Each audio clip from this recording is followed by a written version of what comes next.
is sort of difference between physical and virtual backup strategies and environments? Sure. No, yeah, definitely. Like in physical environments, we have a great solution. Like you can, back in the day, everything was physical servers, let's just say, and there's still some subsets of physical servers today, right? And if there's a real disaster, we have something called bare metal recovery. You effectively put in an image and it could just restore the operating system area. So you don't have to rebuild from scratch. So that's great. You just have to wait for the data transfer time to push that data over to that physical system. From a virtual standpoint, it's interesting now, especially you talk about flexibility, because you could now with our backups that are going, let's just say we have this virtual appliance, it could be a physical appliance called vStore.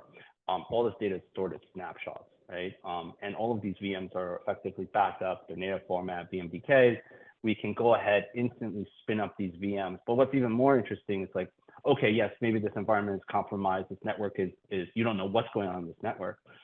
With this whole capability, this orchestration capability we have, we can spin up a subset of VMs to say, hey, instead of going onto this VLAN, reconfigure to go onto this VLAN, right? Re-IP, et cetera, right? And do all of these things to at least help alleviate some of that load, that manual intervention that you may have had to done in a disaster where if it was a physical system, let's say you rebuild the operating system, you have to rebuild the operating system, you're restoring from tape or just restoring the files, then you have to rebuild Active Directory, et cetera, right?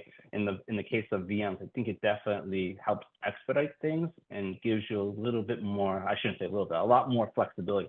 And even in the sense of disaster recovery as well, to do some sort of automation and testing. Yeah, and it makes things so much easier, right? And you have so much more control over the sort of the infrastructure aspects of the device when you're dealing with virtual environments. So we talked about confidentiality, right? We talked about availability and integrity. There are a lot of cases that people usually talk about when it comes to data leakage, right? And I know you guys have a lot of experience with that. I was going to just share a couple examples first, and maybe get your take also, Ryan.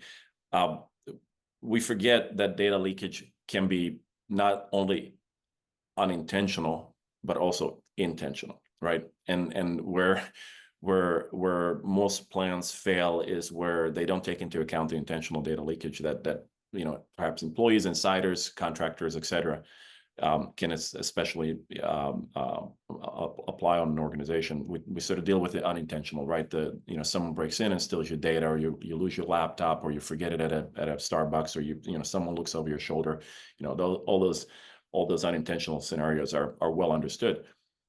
It's the intentional data leakage that's difficult, right? It's the disgruntled employees that leave and take data with them, right? Take customer data with them. They do a download of sensitive data before they leave the employer.